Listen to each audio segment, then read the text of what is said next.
Hello, good morning, good afternoon, good evening. Kung anong oras po pinapanood ng video ito, I hope you enjoy watching this video. So, in the past few days, hindi tayo nagkaroon ng face-to-face class sa kadahilan ng nagkaroon ng bagyo, di ba? So, that is the good thing about online class. Kahit nasaan ka man, anywhere, anytime, pwede kang matuto.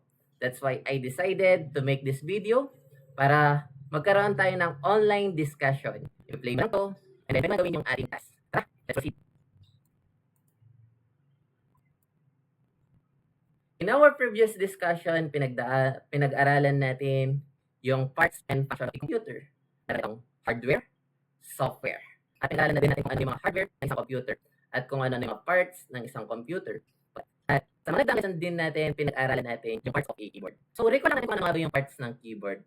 Of course, meron yung escape key, diba? And then meron siyang function key from F1 to F12.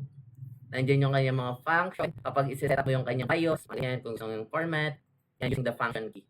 And then, of course, hindi mawawala yung typewriter keys, yung mga alphabets na sa typewriter key. Extra key, meron din siyang extra key, like screen, post break, delete, and home, insert, and then numeric keypad, from the word numeric, may mga numbers dyan. And then meron din siyang shift key, enter key, from the word enter, enter din.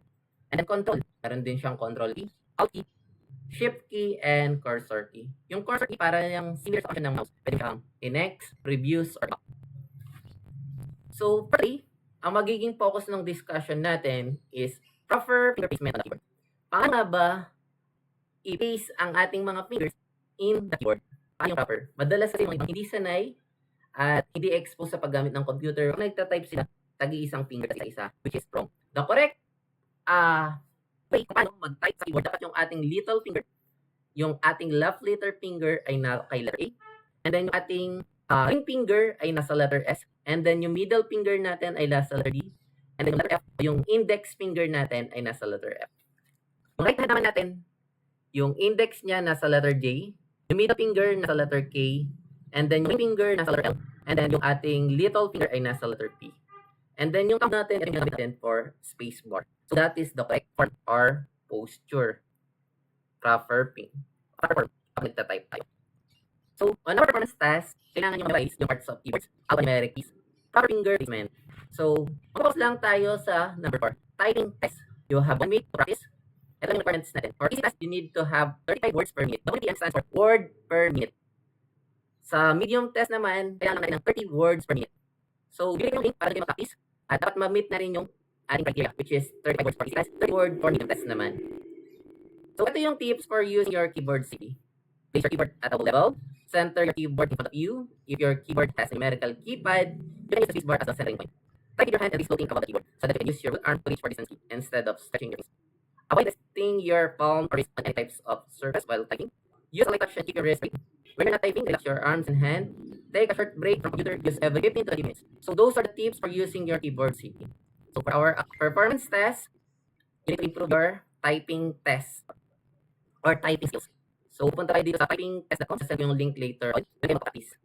So ang gagawin nyo lang, dapat ma-meet yung 35 words sa ating easy test or easy task. Once na na-meet nyo, picturean nyo yung sarili nyo, mag-selfie kayo, tapos isend nyo lang sa GC, ganun lang kadali yung activity. The purpose of this is to improve your typing skills para mapabilis ang iyong typing skills. Hindi yung ganyan-ganyan yung type mo. Mali yun. Buong kayo ng oras at maraming panahon pag ganun. Sobrang haba yung tinatay mo. So, yung sa inyo. And kung gusto nyo din naman yung mga shortcut keys, ito naman yung ating link para doon. So, tayo. May nakita na ako. Kanina nagpay na ako because ito yung sort. Right lang.